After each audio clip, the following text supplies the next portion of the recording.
So good morning everyone. Happy New Year. Today is Sunday. First ride ng motorcycle. Pupunta tayo somewhere sa Eastern Pangasinan. So let's go. Makikita nyo mamaya kung saan tayo patungo. Na ruta ko na to sa bike dati. Kasama ko si Mrs. Day off niya ngayon.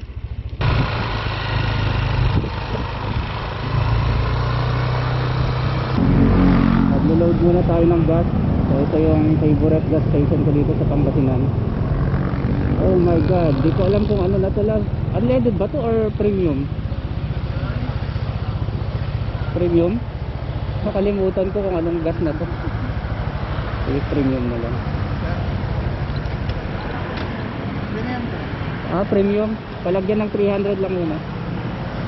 300. Oo. Kasya ba? Mga 200? Sige, 200. Thank you. So, sa Dagupan City na tayo. So, binabati natin yung mga Dagupeños, Masantos, sa Kabusan at Sikay namin. Andito na tayo sa Mangaldan, Pangasinan. Ang bayan kung saan may pinakamasarap na tapang kalabaw. What's up pala kay Boss Flavius, Romy Diaz ng Pangasinan LGU. Hello, brother. Timingan natin, Sunday pa lang ngayon. Sobrang dami ng tao dito sa may Manawag. Mga deboto ng Lady of Manawag. So, ayun, dito makikita nyo ang daming nagtatawag lagi. So, madalas, akala mo kakilala mo pero sila yung mga fixer o kaya nag-assist. Ayan, tulad yan, oh. Nagtatawag sila kung sino magpapabless. Parking, ganon. Pero hindi kami magpa-parking, boss. Hindi. Ang dami. So yan yung parang pinaka-income din nila dito, parking lot sa may Manawag. Hindi ko alam eh.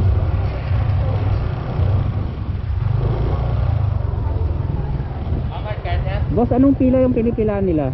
Curious lang ako. Blessing po ba kayo, sir? Hindi naman. Anong pila yung pinipilaan nila? Yan yung papasok talaga, sir. Ng simbahan? Okay kayo, sir? Hindi. Nagdo-document lang kami. Thank you. So, Manawag pa rin tayo sa likod ng church. So, sikat tayo. Kinakawayan tayo lagi. Kaya joke lang. Ayan. Yan yung mga nagtatawag ng bless. Dami. So, lagi kayong i-assist dito.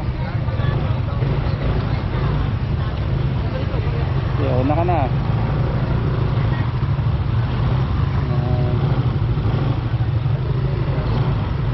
Sa wakas, makakalabas na rin tayo. Ang daming mga nagsilabasang tao.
Bakit po?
Oh, grabe. Napakalakas ng hangin.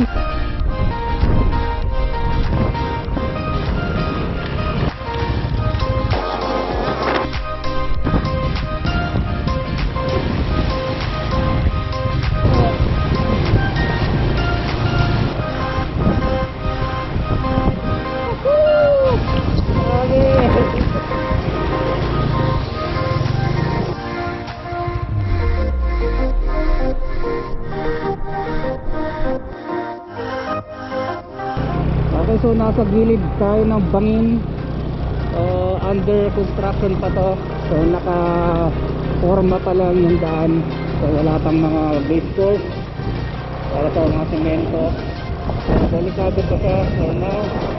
Kasi anytime soon pwede kang matutugan o may nag-landslide dyan ng mga bato. Kaya tulad niya yung nasa gilid-gilid na bato ng malalaki. So nag-slide dyan galing dito sa may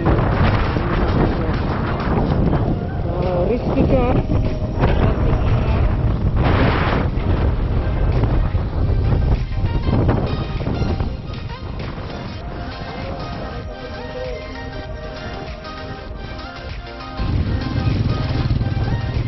Yan, so dito kitang kita natin yung Benguet province.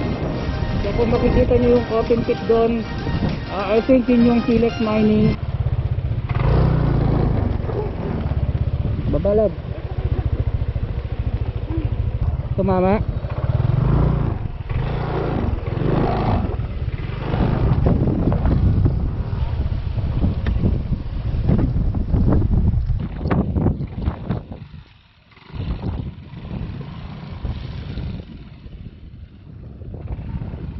Try nating maghugas ng ano dito, sapatos. Oh, sa ibaba ka muna lang.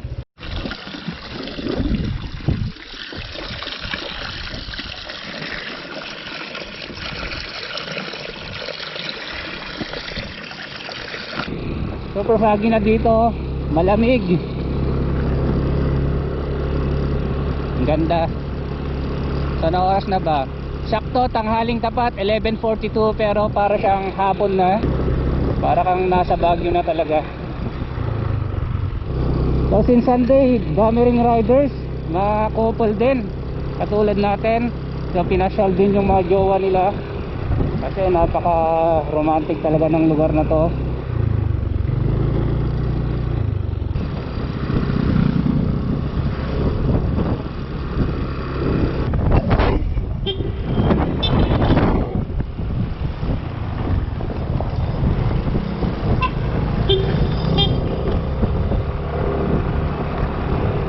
Approaching na tayo sa may viewpoint ng Malipot. Okay, ito na yun.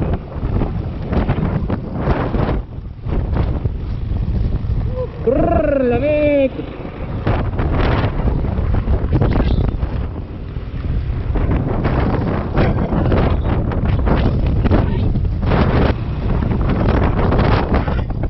Uy, at last nakakonect na tayo sa may Cementong Park.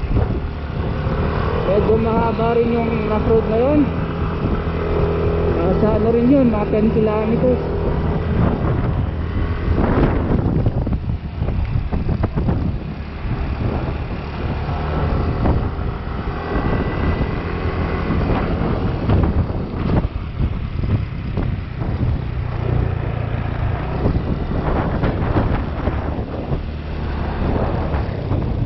Ito na yung viewpoint.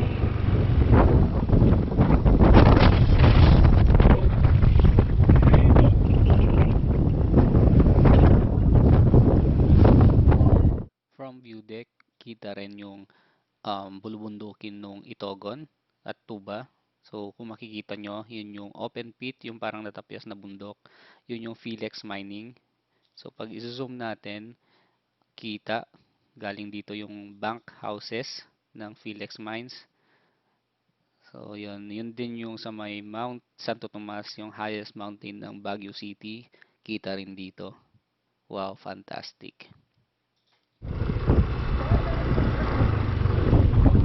Ayan, so katatapos natin manggaling dun sa may viewpoint ng Maliko, bababa tayo dun sa may tangke, sa may old ruins ng World War II.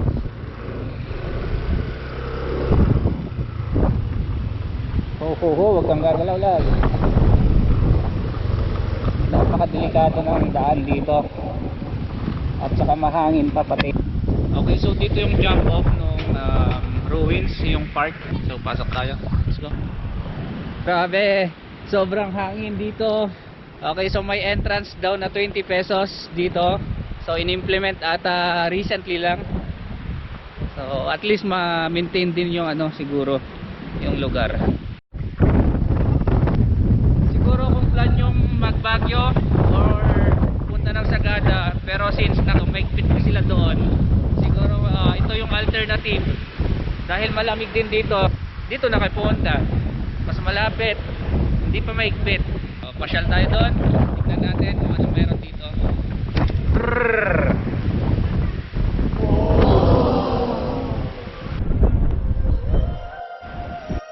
Kung makikita nyo yung nasa likod ko, yan yung M4 Sherman tank. So most widely used during World War II by the Western Allies. So tara, silipin natin sa loob. So yan, solid siya, solid na bakal. So lightweight din siya kasi medium nga lang yung tanke na to. So silipin natin sa loob. Ayon sa aking pananaliksik dati, ang kasya lang dito is 5 tao or 5 sundalo.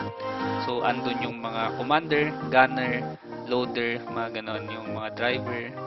Yan, kasi iba-iba yung role ng mga 5 sasakay na crew dito. So hello! Ay, may mga kikiting dito. Kikiting nila. Say hello! Alright, so uwi na kami. Tapos na ang ating Maliko tour, motorcycle ride. First of the year. So ito yung pinaka first ride namin. Ito yung bagong taon. With my wifey. Ayan, so abangan nyo na lang ulit yung ating next ride, next adventure. So salamat ulit. Nakahinga lang. Nag-enjoy ka ba, love? Oo na, sobra. Ba't parang hindi?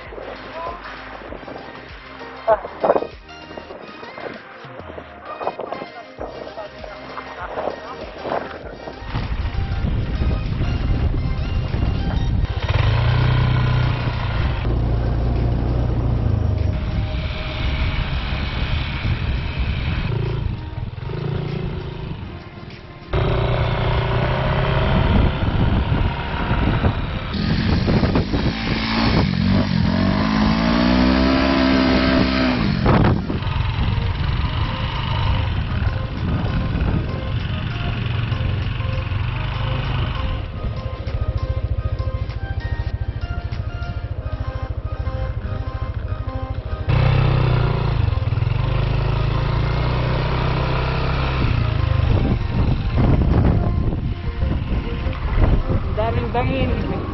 Tayo mga polytra.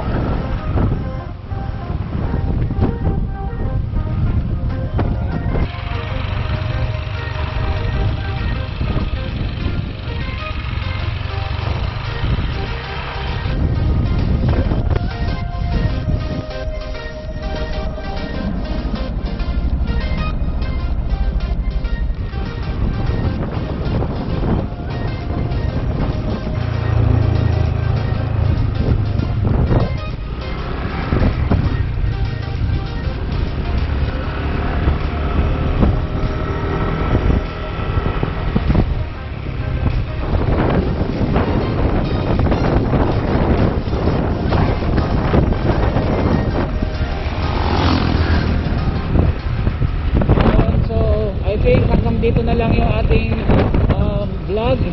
So salamat ulit sa inyong panonood. Until next ride, si Corik Suave magbabalik ulit.